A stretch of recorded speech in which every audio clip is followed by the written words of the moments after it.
Hi, I'm Andre, and welcome to episode 2 of In My Opinion.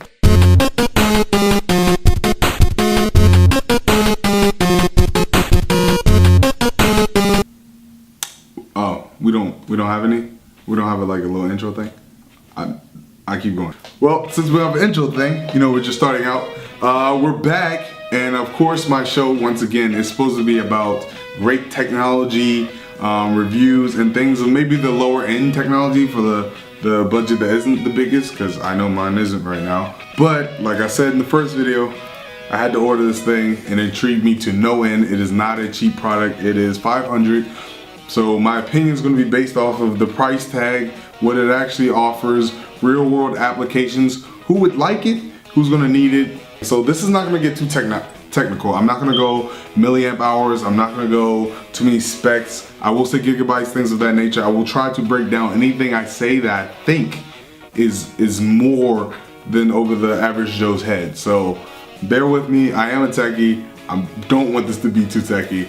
And yes, so we're here with the Lenovo Yoga Tab 3 Pro, and I got that right this time. It's a lot of things. So it's a Lenovo Yoga, so there's a whole yoga line. It includes laptops and everything.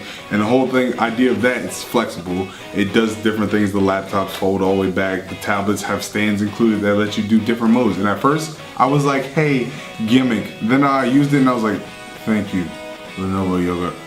You are the master, and I did learn from you. You know what I mean? So that's what my background is, one of the default backgrounds. It's fine. This is a 10-inch screen. This is bigger than most 10-inch screens. Not 10-inch screens, most tablets. So it's kind of a big tablet. The one thing I will warn you right off the back, in my opinion, you cannot hold this thing for very long. It is very heavy. To hold it like this, you're just gonna feel this constant weight of gravity just bending it down forward. Well, flip it around and hold it. Okay, that's fine. But you're gonna flip it around, hold it, and then you'll have all the weight in your hands pushing your hand down. So it's not really a comfortable tablet to hold too long like this. Now they do say reading mode, in which you hold the tablet in this orientation with one hand. It can actually be quite comfortable because the way it's solidly balanced in one hand and the way it's vertical like that really helps. I'm old fashioned, I prefer the books, even though I'm technology.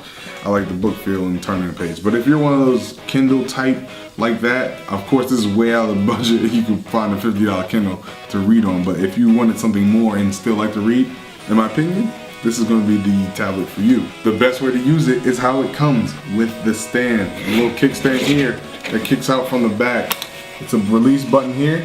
You click it and just position it. It's not a lock in place, but it does hold wherever you go. I tend to view all my content that I'm streaming just like this. This mode fits everywhere. Now, I have found if I switch to my lap, or if I'm in my bed's a little unsteady, I do go like this. And I'm sure there's a mode name for this one. I did not bother to learn that name.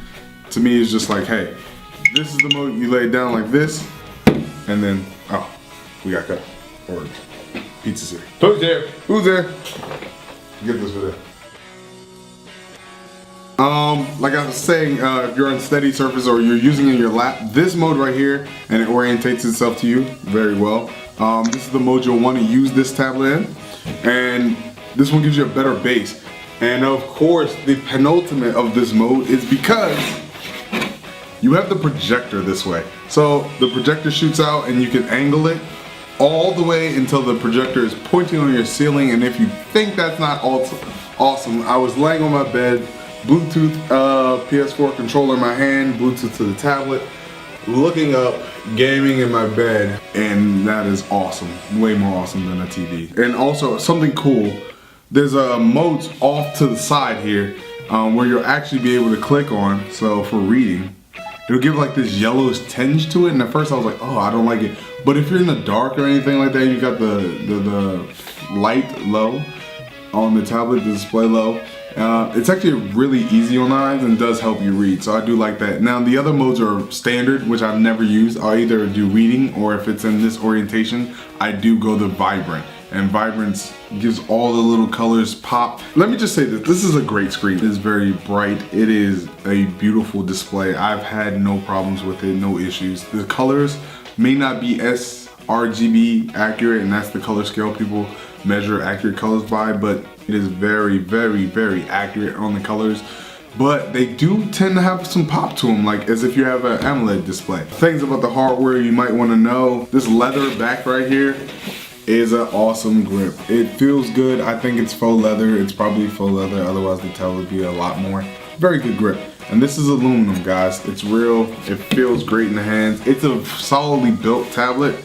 The only problem and issue I've had with mine is there's some flexing around the sides of the tablet just a little bit. And at first I'm like, was mine not well built? But it's just it's a little flex, especially around this area of the volume rocker. 32 gigabytes of storage. It's expandable because there is actually an SD slot right there under there that you can put to it. Now I put a 200 gigabyte SD card in there and it took it. It registered as 183 gigabytes available of storage, so you can expand it. Someone asked me could they replace their laptop with it, and before you guys go, no, it's an Android tablet, it's not near as productive as Windows or Mac, I went yes. One, it has its own stand, so it does prop up and it does adjust wherever you need to go to. Well, that has nothing to do with a laptop. Give me a second. Two, I'm sure there's going to be a case that comes out with a Bluetooth keyboard attached, but even if you had a separate one, you can prop this up by itself, have a keyboard in front of it, and you can use Google Docs and Google productivity apps to get things done. It has a great screen. You can stream things. So if you're a heavy streamer and you're a light productivity guy, guy or girl, sorry, there's a lot of tech people out there, you can actually use this as a laptop, replace it. And the battery, 8,000 milliamps. So you can, this is like twice, 3 times the battery of some devices. This battery lasts a long time if you're just surfing, if you're just watching movies. If you're being productive, it'll last 3 days. With continuous projector use, about 4.5 hours of projector use before it's conking out and asks you to please plug it back in. And it does have fast charging. I was going to say the software on this machine was very jittery and was not worth it, and the $500 is not worth it at all. But they've had several updates since I've gotten the tablet. Everything from opening apps to opening a bunch of apps was actually really bad. And that could be because they have 2 gigabytes of RAM, that's fine. But it was really stuttering performance, even just doing the simplest of tasks. So when you do any of this and have all these cards up, it was very slow going through this. Not only was it slow going through this, but when you erase them, see how instant that was? It was not instant before. It was very stuttery and it was jittery and all over the place. And I was like, wow. Of course, devices when they launch have issues. They fix that. Now, the speaker. There are 4 JBL speakers. It is a sound bar. It is amazing. There's game, there's music, and then there's movie. Movies try to bring out a surround sound. Music try to bring up a treble tone. But game is just, hey, all 4 speakers, max, go. It is intense, it's good, and when I project things to the wall, what I want coming out of this is on game setting, because I want to be able to hear what I'm seeing on this giant screen. So, this is the projector. I know this is a weird angle, bear with me. For the moment, my cameraman and I are figuring this out. This is the best thing we came up with. So this is my video, obviously. It's playing here on the tablet. I would like my cameraman to pan up to the wall in front of me. Complete darkness, there's nothing there. So come back, and with that, you slide over from the right side just like before and brings up all your options. There's a projector on option. Like I said, I don't use the physical button here, I actually just use the software button. It's going to tell you it's switching on, and then it's going to play on what you're playing on. Cool thing about that is it turns the screen off. And when it turns the screen off in your tablet, it gives you this cursor that you can see here. There's actually a cursor, and it reacts with your finger. So I'm just using the cursor and my tablet's off. And that is me projecting me to the wall. I could also do on the ceiling. So I'll leave the tablet flat. Image, actually pan up to the ceiling. That's right. You're kicking back in your bed, you just want to watch something on the ceiling, but you see my hands pointing up. I'm pointing up at the ceiling right now because, yes, we have a tablet on the ceiling. I want to show you the image quality is good. Now the image quality of my video, first video, may not be great, but this is broadcasting at full 720p HD quality.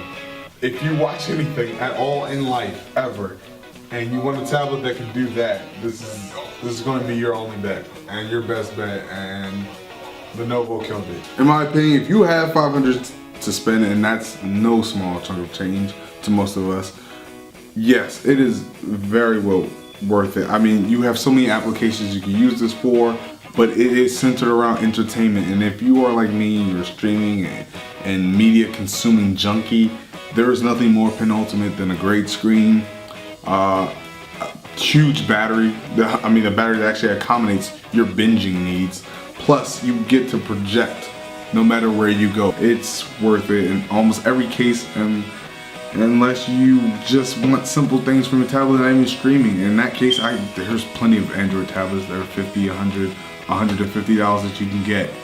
If you can get it, go out and get the Lenovo Yoga Tab 3 Pro and tell them Andre sent you. It's not gonna get you any discounts, but I don't know, it feels good. All right, see you on the next episode of In My Opinion.